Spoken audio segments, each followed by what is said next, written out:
There's one called the Tickle My Tchaikovsky.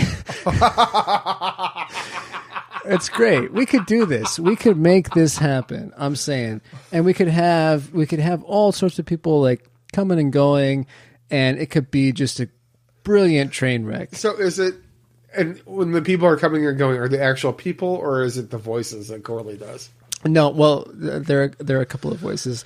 There's Gorley doing his really bad Cary Grant, and then there's James Bladen doing his really good Cary Grant. So there's stuff like that. But no, there's actual people. Like they put out an open call to anybody who's been on the show, past, present, to kind of come through and hang out as long as they wanted to. But the only constants are the Matts. Yeah, Matt and Matt. Matt and Matt. So there's that. And it's just, I'm enjoying it so far. Okay. I'm going to start listening to it though when we leave. Until you get Stitcher Premium, you only get hour 1. It went for 2 hours. Oh, geez. I'm listening to hour 2 right now. It's fantastic. But anyway, so to get back to kind of what we were talking about. Now, I'm struggling to find comparisons to Bad Place characters in Endgame. Well, you have Adam Scott's character. Who could he be?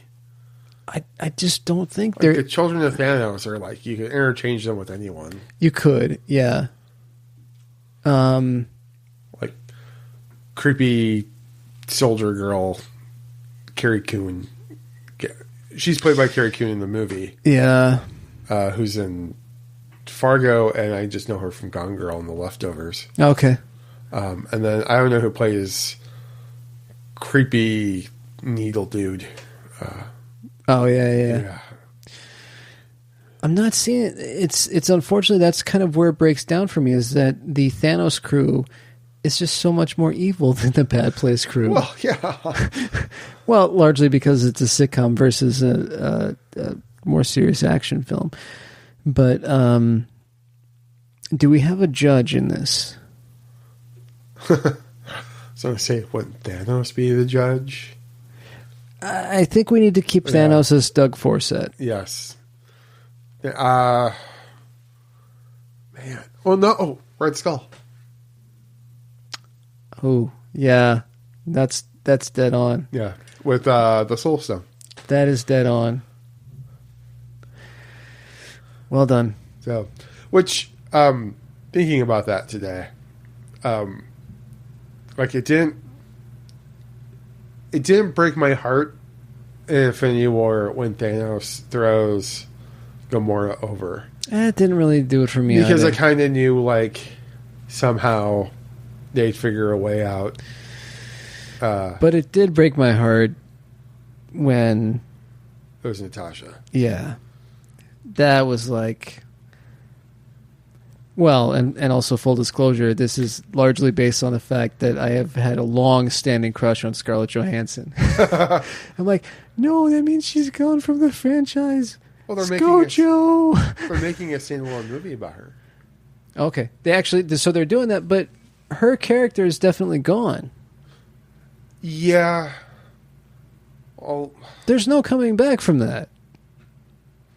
They'll figure out a way, man. I don't know how I they're say gonna do that it. I'm saying that about a fucking comic book movie. I'm like, oh, there's no way. Apparently I'm doing also like a weird hick Irish accent. Oh, there's no way. There's no way they can come back from Natasha going over the edge. Not happening. Are you like groundskeeper Willie?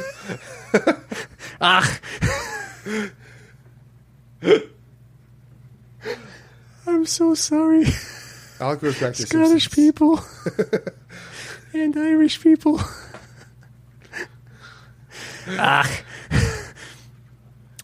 You're from North Kiltown. I'm from North Kiltown. You sound like Sean Connery after he's thrown back like 8 martinis. Oh, let me have a look at you.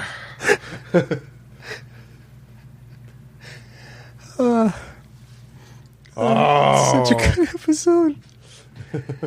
Oh, it's the Grease episode. Have you ever seen the Grease episode? I'm sure I have.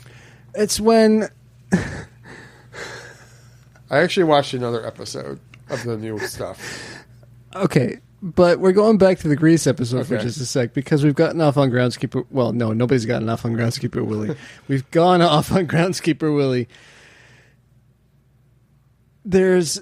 And I don't remember exactly how it goes, other than Homer sees that somebody's like collecting and selling grease, and he's like, "Well, grease is worth money. Then my arteries are clogged with liquid gold." And so he goes into the grease collecting business, of course, with Bart. He pulls him out of school to do it. Of course.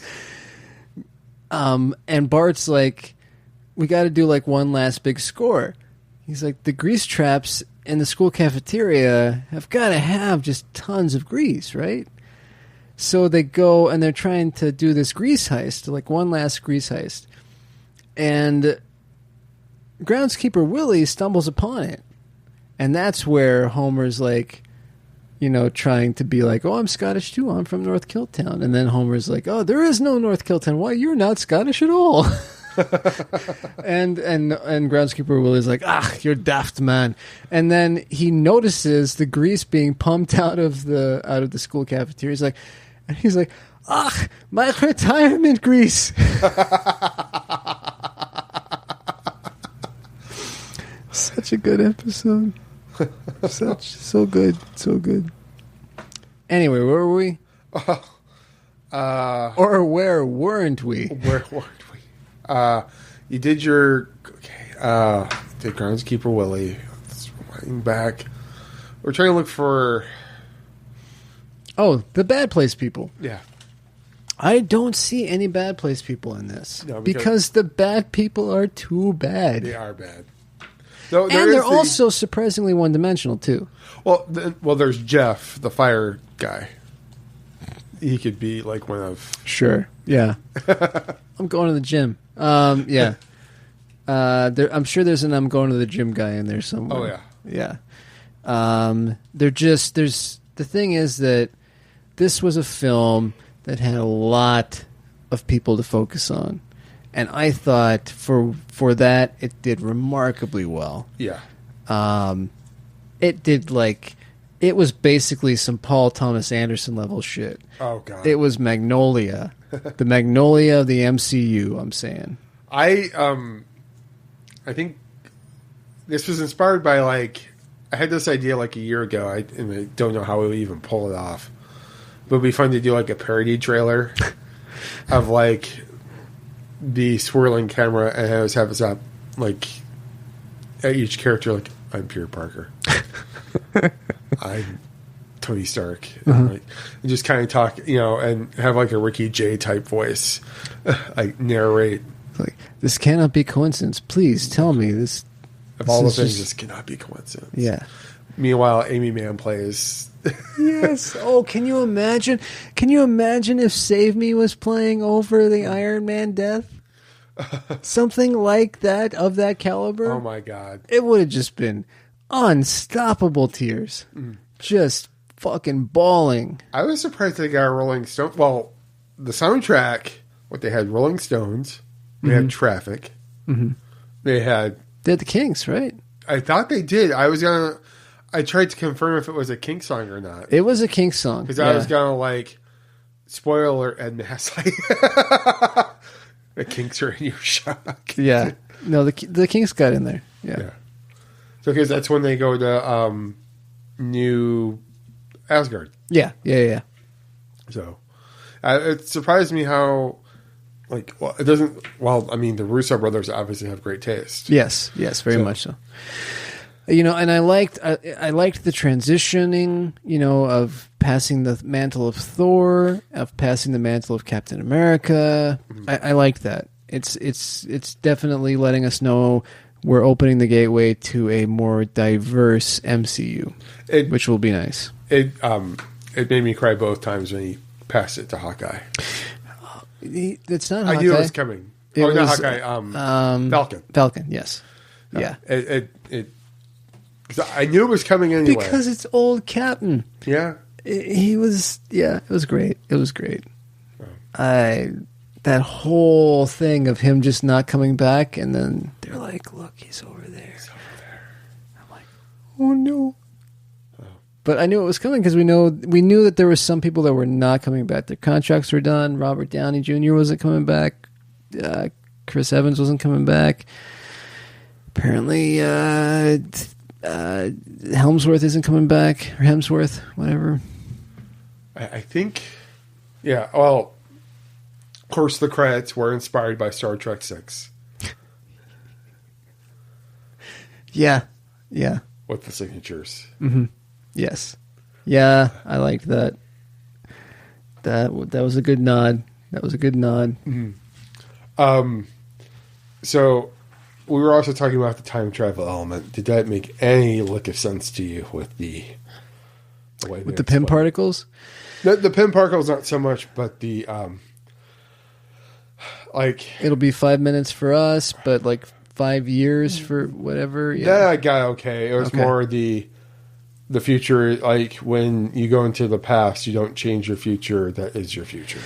Everything that I have ever read in science fiction about time travel is that anything you do in the past will alter your future. Mm-hmm.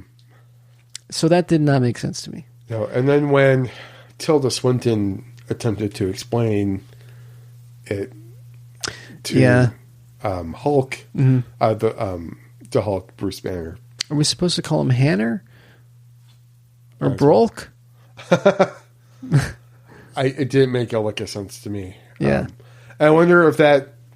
I started thinking, too, like, since they're changing... Since Eleanor and Chidi and all of them are essentially changing mm-hmm. everything by being alive, like, is it going to alter anyone else's future? That's and a good it kind of question. does, and it kind of does in the beginning of season 3. They touch on that, which we can't touch on.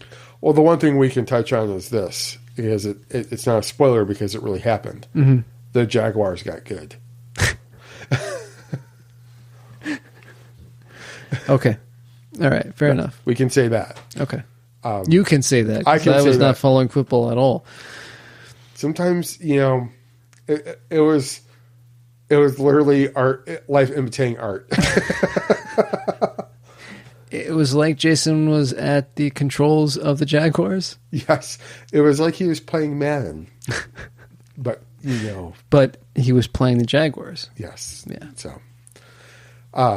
So I kind of thought about that a little bit with the Supreme one, and which also, by the way, I watched Suspiria.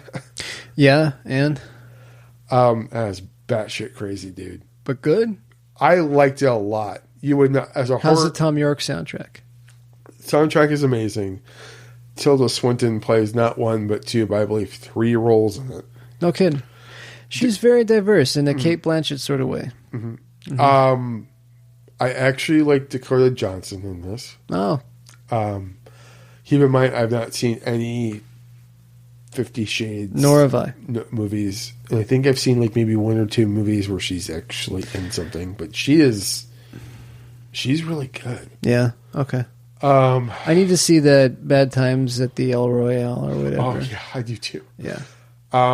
But it is, for one, it's an hour longer than the original. It's a 2.5-hour movie. Okay.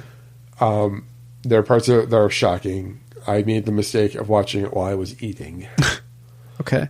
But I enjoyed it a lot. And I don't know if you're familiar with the director, Luca. I'm not even going to pronounce his Italian last name. Okay. But he did Call Me By Your Name. Oh, yeah. Okay. And I really, really, really like that movie.